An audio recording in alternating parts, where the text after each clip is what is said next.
Hello and welcome back to Crypto Saving Experts, where we talk about the latest cryptocurrency news and take a look at the markets so that we all know exactly what is happening. My name is Jess and we do these live streams every single weekday. So if you are new here, please don't forget to like, subscribe, hit that bell notification button. We have a lot to discuss today. I mean, Bitcoin's been pretty volatile within the last 24 hours.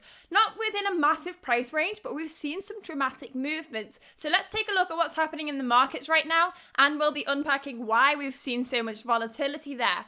So Bitcoin is currently trading at just over $30,000 at 30,100. It is down 3.28% within the last 24 hours. Ethereum also down 4.1% to 1,860. Now, yesterday we were all feeling super duper bullish. The BLACKROCK CEO was saying great things about Bitcoin, saying that it's an international asset, a big change of views from when he used to say it was an index of money laundering. And we were all feeling very, very positive about that shift for the BLACKROCK CEO, which we all knew had taken place due to them filing for a spot Bitcoin ETF. And then we got hit with really bad data about employment in the US, and that caused the markets to decline. We will be talking about that today in a lot more detail, so make sure to stay tuned. If you want to know the ins and outs of why Bitcoin is moving in this way, we'll try and explain it as simply as possible, like we always do. But first, let's talk about what happened yesterday with the BlackRock CEO, Larry Fink. So this is how he has got into crypto. Now, as I've just said, back in 2017, he famously referred to Bitcoin as an index of money laundering. And since then, they have secretly, well, assumably, been accumulating Bitcoin over time and have now filed for a spot Bitcoin ETF with the SEC. Now, people don't really understand how big this news is. I think sometimes the BlackRock is the biggest asset manager in the world. They hold shares to so many major companies. Have their hands in many, many different pies here. Major companies. There's been speculation that they have a huge amount of power over government decisions as well because of how much money this company has. Now, they could massively change the way that the financial systems work, and we have yet to see how this will play out with them now taking Bitcoin under their wing. But it's looking like it could be a very exciting time. In fact, one thing I've not pulled up here is something I'll pull up that I shared on Twitter yesterday on my profile. If I scroll down here, we can see here. So this is the spot Bitcoin ETF deadlines. And I've said, very convenient timing with the Bitcoin halving in April 2024. This would create the perfect narrative for bullish prices once the institutions finally get their foot in the door. So let's take a look at this here. You can see these are the different filings for spot Bitcoin ETFs within the last couple of weeks. You can see, obviously, some of them have been refiled following the SEC rejecting a couple of them. But BlackRock and a couple of other filings for spot Bitcoin ETFs got pushed back slightly because the SEC wanted more clarity on how they were getting the prices. A lot of these companies have come forward and said, we're going to use Coinbase, we're going to partner with Coinbase, and Coinbase are going to feed us constantly the price of Bitcoin to make sure we can keep our ETF at that price, because an ETF's price is pegged to the price. Well, a spot Bitcoin ETF's price is pegged to the price of Bitcoin. So they're going to be using Coinbase for that. And a lot of these companies have actually selected Coinbase for that decision.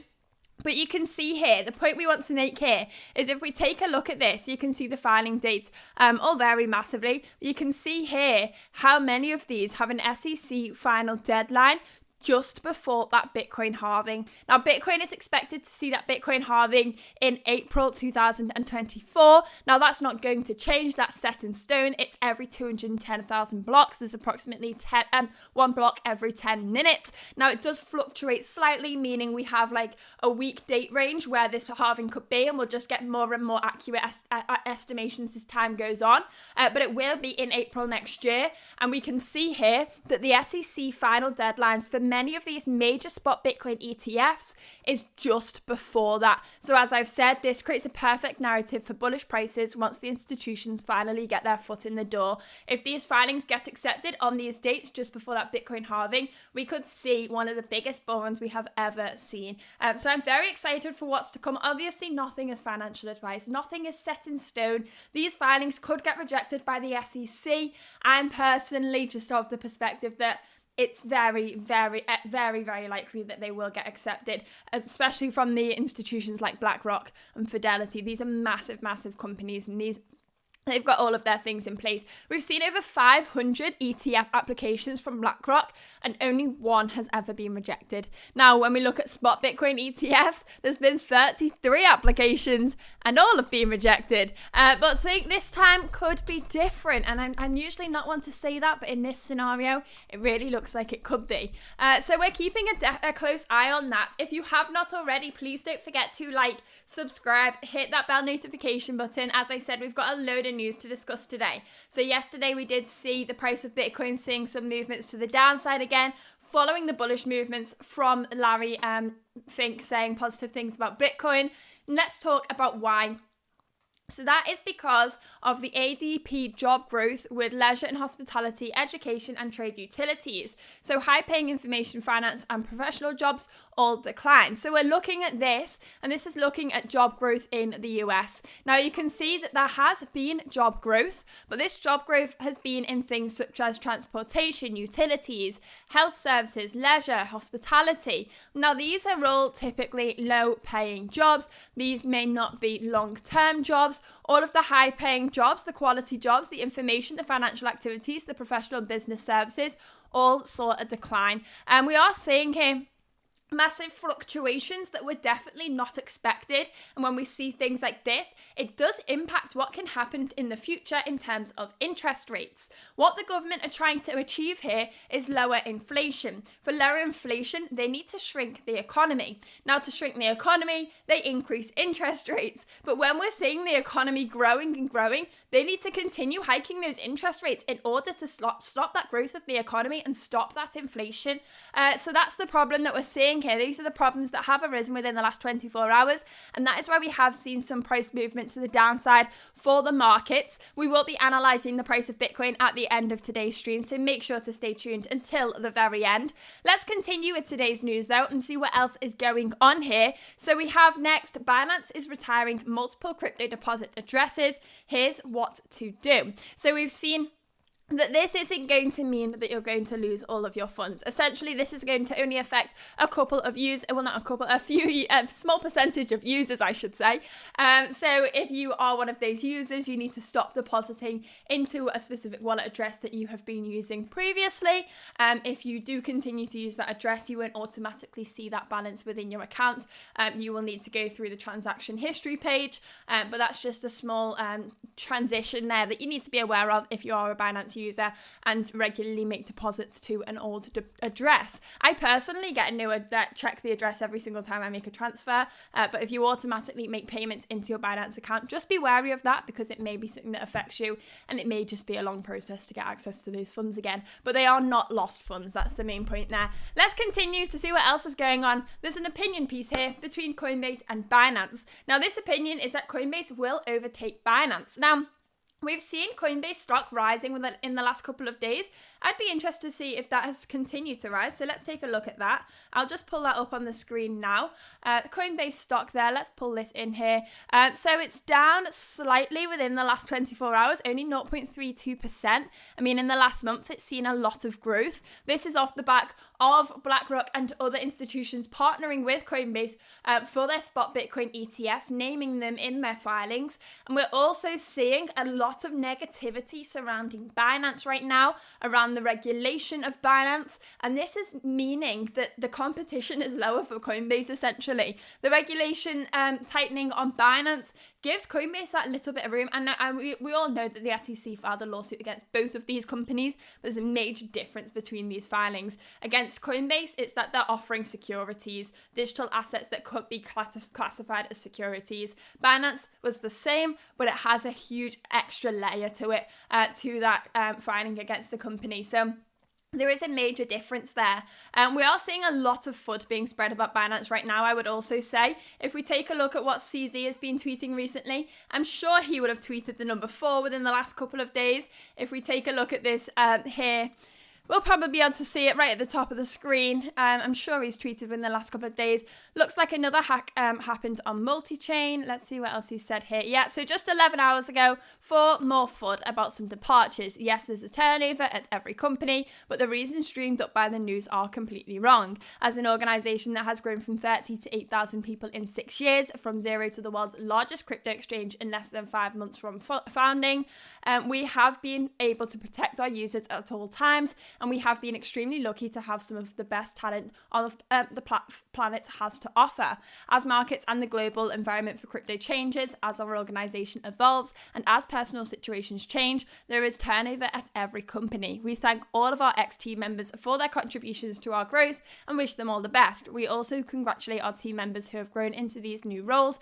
They are truly high caliber. We continue to build and continue to hire. So there's been a lot of conversation recently about Binance employees. There was actually a questionnaire, a poll, I don't know what the word I'm looking for is, a poll, and it came out that people that work in Binance and Coinbase and these major companies within cryptocurrencies are those that are the least satisfied at their jobs. And I personally have heard a lot of rumors about employment at Binance, and it seems to me that you are clinging onto your job for dear life and you are trying to prove yourself constantly all of the time that you are worthy of the job. And for some, that could get pretty tiring.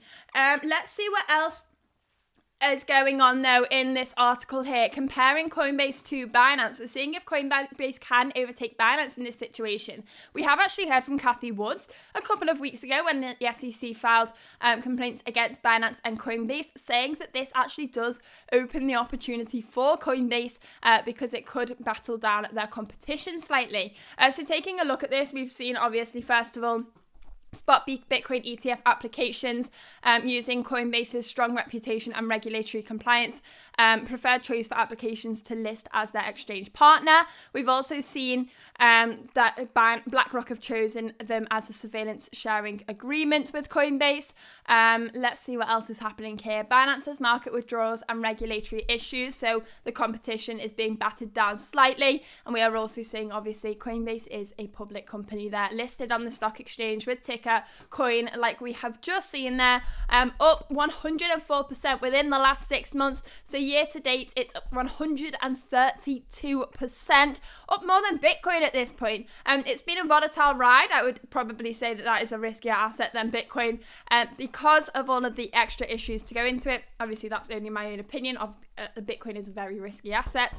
But we'll continue on with today's news. I don't want to speculate on that too much. Let's see what else is going on in the world of crypto. Before we do, please don't forget to like, subscribe, and hit that bell notification button so that you don't miss the latest cryptocurrency news. We do these live streams every single weekday. So if you are new here, please don't forget to like and subscribe and hit the bell notification button at the end of today's stream. We will be analysing the price of Bitcoin. We'll be taking a look at that CME gap, which will be open tonight, and we'll see what's in store over the weekend. Let's continue with today's news first of all. So Circle CEO says launching a stablecoin in Japan is possible with existing regulation. So they believe that Circle could issue a stablecoin in Japan after the country implemented new rules governing them on the 1st of June.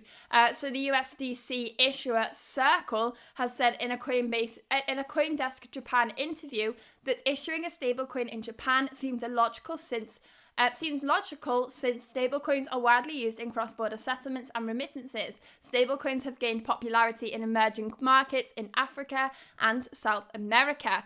So what are we saying here? Japan has a long history of cross-border trade where stablecoins can be used, and Circle is also eyeing an entry into Hong Kong. Over and over again, Hong Kong is coming up as the place companies want to get their hands in the pie, get involved in that region, because the region is growing on its mission to become a cryptocurrency hotspot. All of these cryptocurrency companies are looking at that, seeing that growing industry growing in that region and wanting to get involved. So really positive things coming from Hong Kong there. And we have been speculating for a while that the next bull market could really be led by Asia, and seeing Hong Kong try and position themselves at the front of that is a massive, massive move for them. So we will be keeping a close eye on that as time passes. Let's see what else is going on in today's news here. So Federal Reserve meeting minutes suggest disagreement over the June pause. So we did see interest rates pause in June in the US. So what's happening here? Let's explain this all from the beginning. We have inflation in the US, which hit a high of 9.1% in June 2022, year on year. Now, 9.1% is incredibly high. The US government and the Fed wanted to get this down to 2%. Now, that's a massive, massive difference there. So far, they've increased interest rates so much, they've managed to get inflation down to 4%. So how does this work? Inflation is caused by a growing economy. To shrink the economy, what we need to do is increase interest rates. If interest rates are high, people are taking out less loans, people are spending less money because they're feeling like they need to be a little bit more conservative with their spending. The economy then shrinks and inflation declines. So those interest rate hikes have been pretty strong and pretty rigorous. They've continued to increase interest rates over and over again, and then in June they said we're going to keep them the same. We're not increasing them this month, we're just holding still. But we have heard the FOMC meeting minutes in the last couple of days. On Wednesday they were revealed, and we did see that it wasn't a unanimous vote. There was a lot of contradicting opinions in this meeting here. So the pause followed 15 months of 10 increases that have added 500 basis points to the interest rate.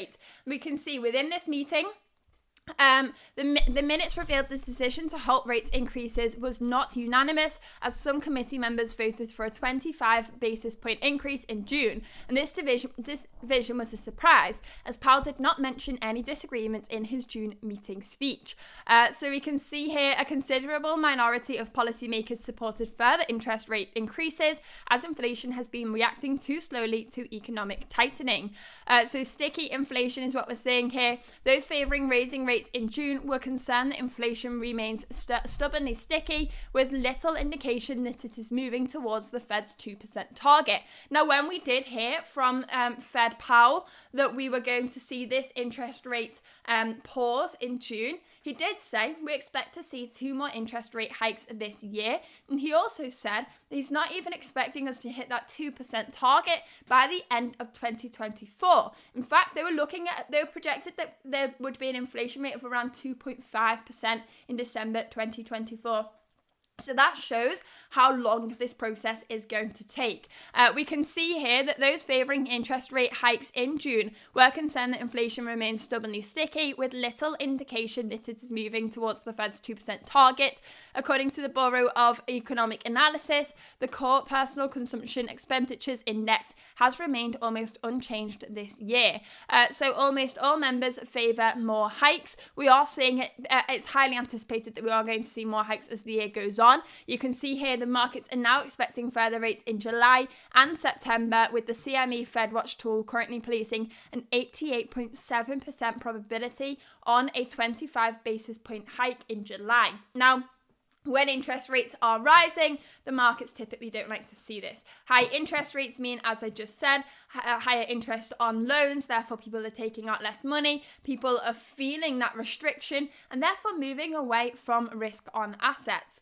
So we can see here, if we continue with this article, mild recession is forecast here. So according to the minutes, they've said, given the continued strength in labour market conditions and the resilience of consumer spending, however, the staff saw the possibility of the economy turning to grow slowly and avoiding a downturn as almost as likely as the mid-recession baseline. So this is what we've just been discussing about earlier in today's stream. We've seen the labour market conditions grow stronger, increasingly stronger, and a lot more than expected, and that's caused some volatility in the markets, because that's indicating that we do need some more interest rate hikes on the way, and that is not what the markets like to see. So that's what's happening there. I feel like we're going into so much detail on today's stream. I hope everyone's following this okay. Please make sure to like, subscribe, and hit the bell notification button so you don't miss the latest cryptocurrency news.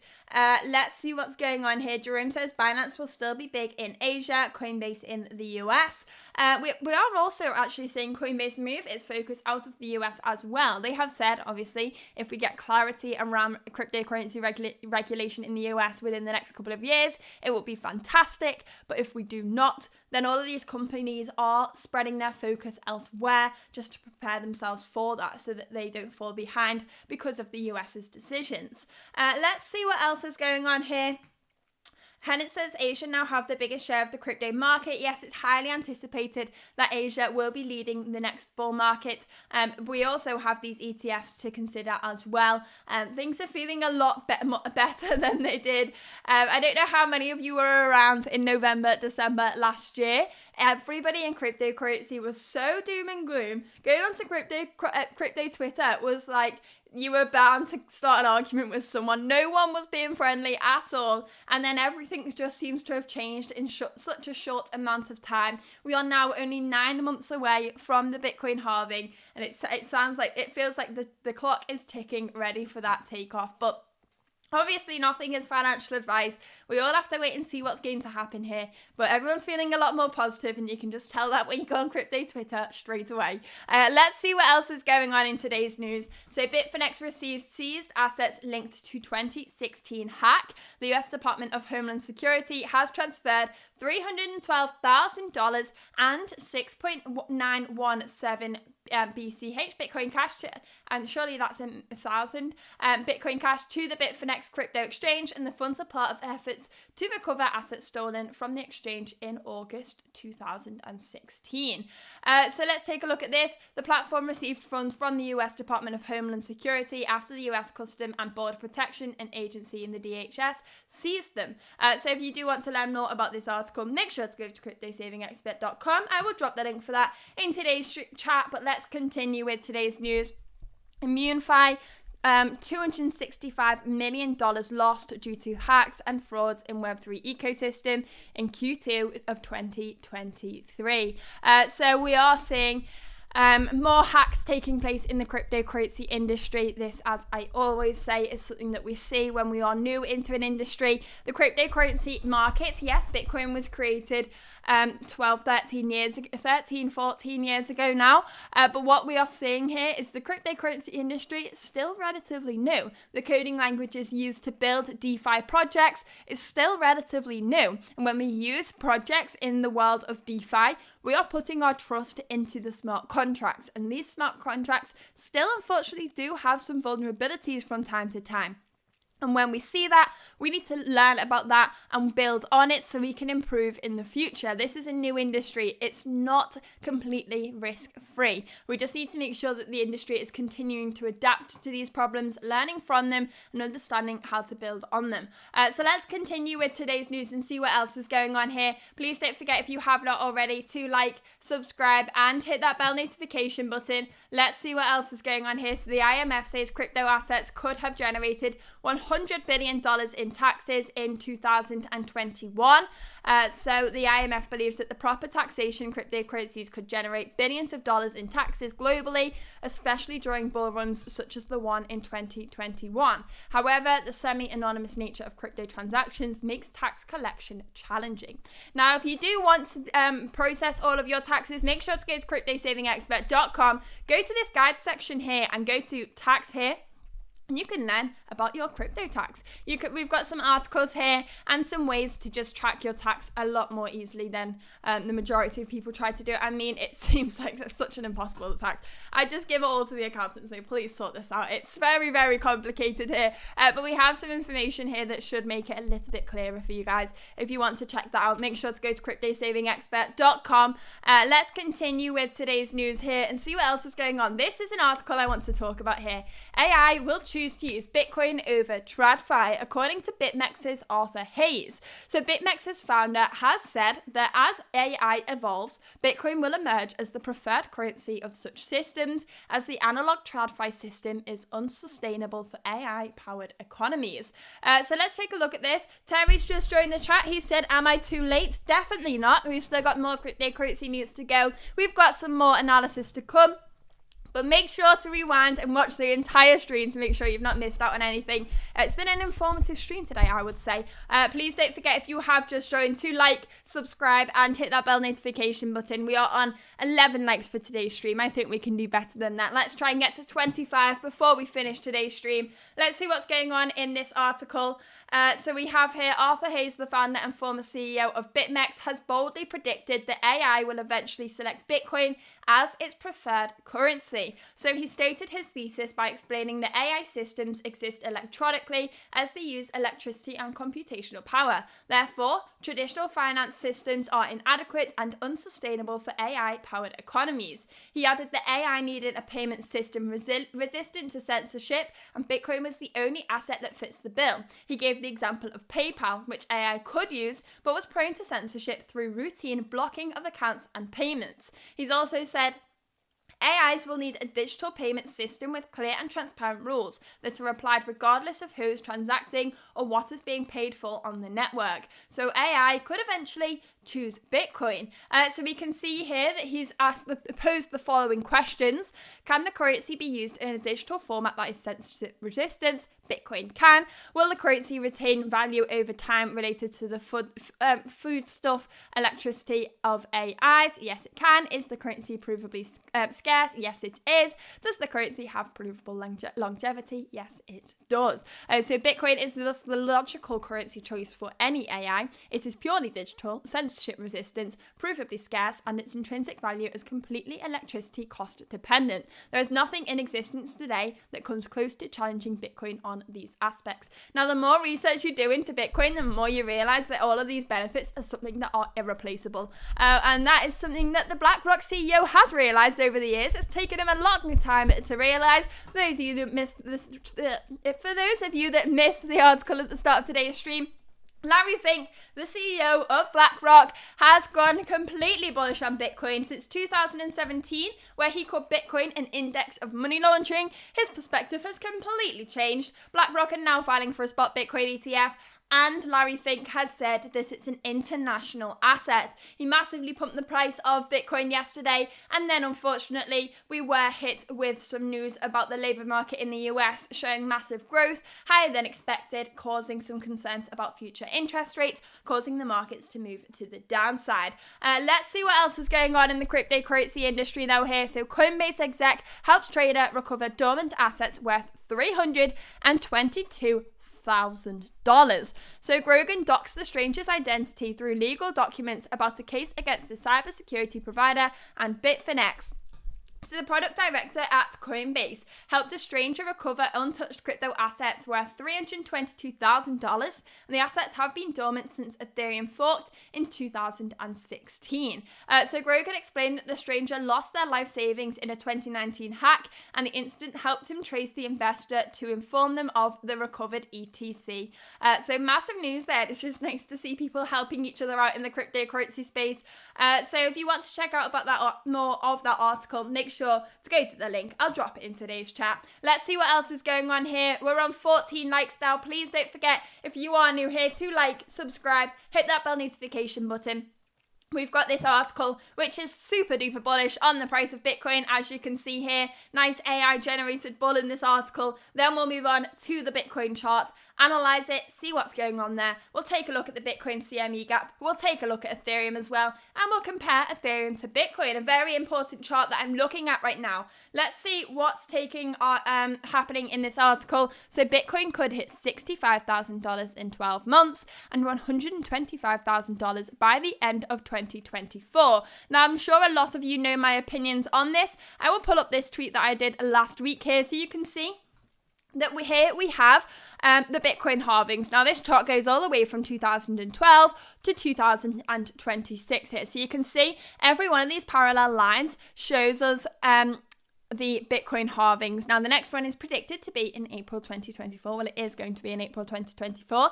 You can see the percentage gain from the bottom of the bear markets to the top of the bull markets. First thing to notice here is the percentage gain is declining. And this is because we are seeing the market cap increase. So we need a huge amount of money to see those percentage gains. Now, obviously, we have big institutions coming in. We have spot Bitcoin ETF applications, which could cause some massive adoption of the cryptocurrency space. But we are expecting to see this bull market arrive.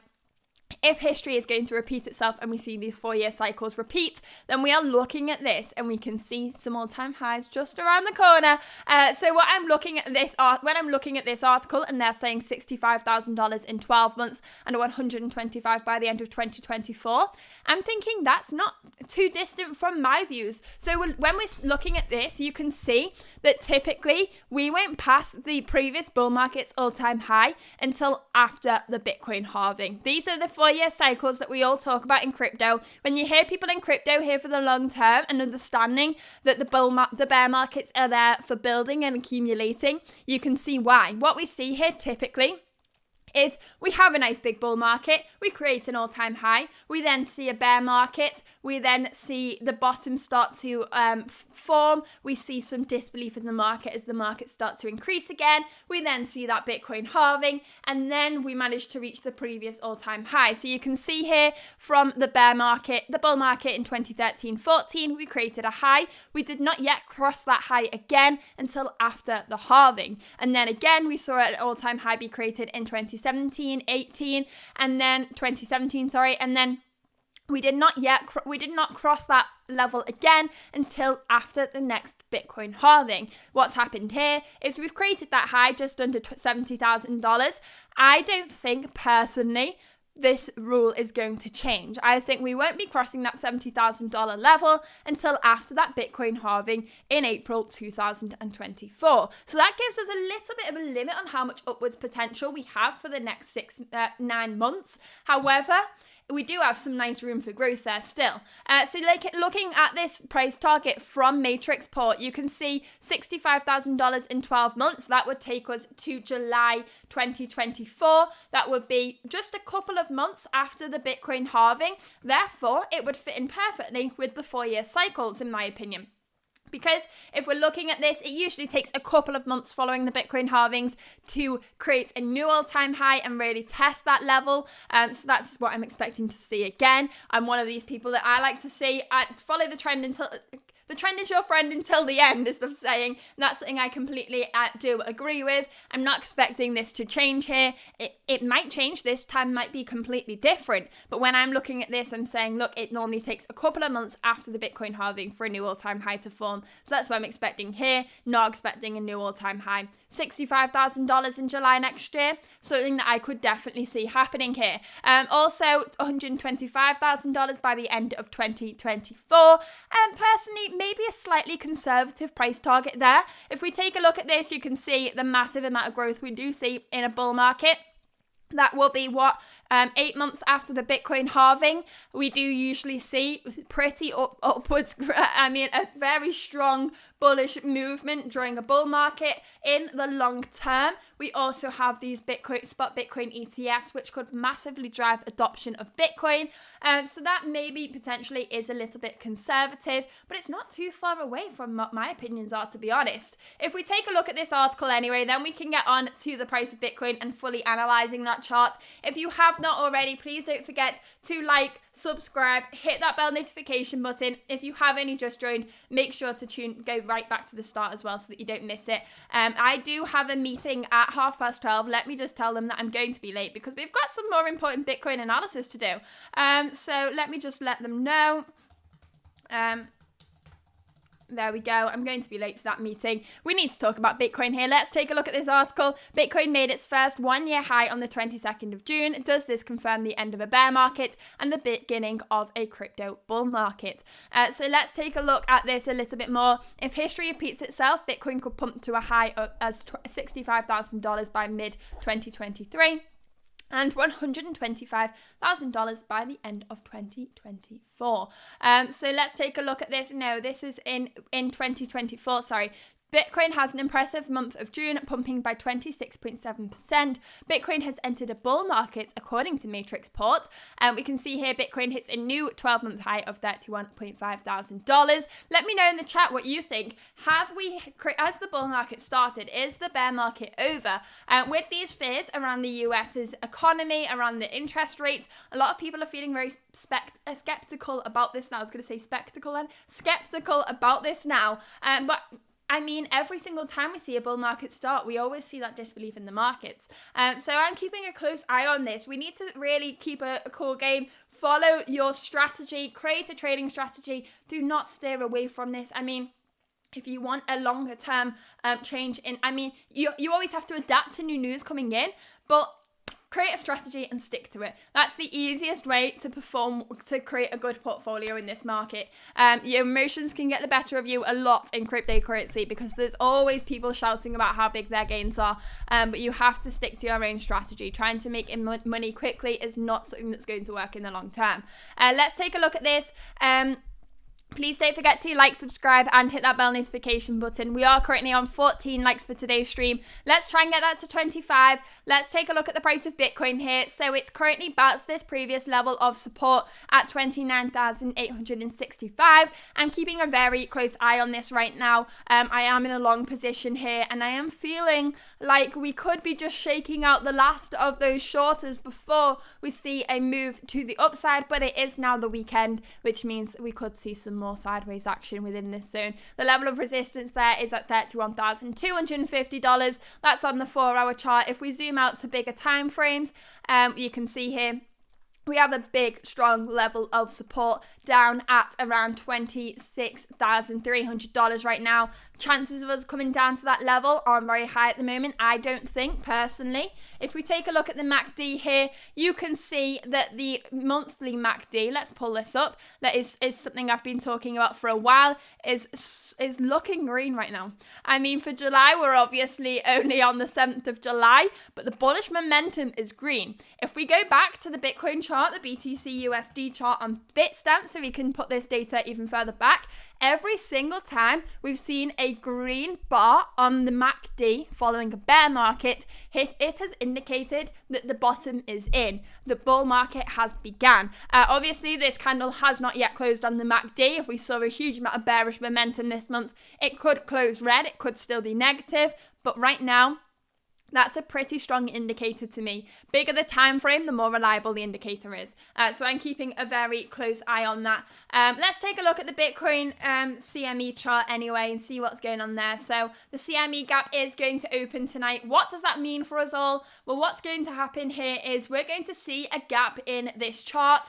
This is an example of one right here. So the CME chart is, the CME is the Chicago Mercantile Exchange, which is operational every Monday to Friday. When it's not, it just leaves the market sat where it was. So what we'll see is this chart will just stop moving. So you can see here, this was a Friday's candle. The Friday ended, the day ended, the market just stopped. This chart just froze. And then on Monday morning, just picks up where it left off and continues on. But what's happening here is it creates a gap in the chart over the weekend. Because Bitcoin is tradable all of the time, we see these gaps in the markets. These gaps act like magnets for the Bitcoin price. So we have a gap here down at $20,365, obviously acting as a magnet for the Bitcoin price negatively. However, we have another one up here at $35,275, acting positively as a magnet for the Bitcoin price. Now, how do we stop them acting as magnets? To do that, we want to see the Bitcoin CME gaps get filled. Now, to fill a CME gap, it means to see price action within that range after the gap has been formed. So for example, we had a CME gap here, pretty big one here at $28,000. Now this didn't get filled for a while, and when we then came back and traded at this range here, that filled that gap. So that's no longer acting like a magnet for the Bitcoin price. So we have only 2 CME gaps open within this range right now, at 20,360 and at 35,275, but we are going to see a new CME gap forming over the weekend. And typically, it is common to see CME gaps filled pretty soon after they are created. It is there's a higher probability that they get filled within the couple of days after the weekend, but it's not always the case, as we have just seen. So we want to keep a close eye on this. We want to see where the markets close for this evening, and we want to keep a close eye on that on Sunday night in UK time when the markets open again, because we might see a positive magnet for Bitcoin starting the week, or we could see a negative magnet for Bitcoin starting the week. So if you want to stay up to date with that and know exactly what's going to be happening on Monday morning, make sure to tune back in with this live stream. As I said, we do these live streams every single weekday, and we will be talking about the latest CME gap on Monday, so make sure to stay tuned. That is all we have for today's video, so thank you very much for watching. I hope you have all enjoyed, and I will see you all back here on Monday. Goodbye. Goodbye.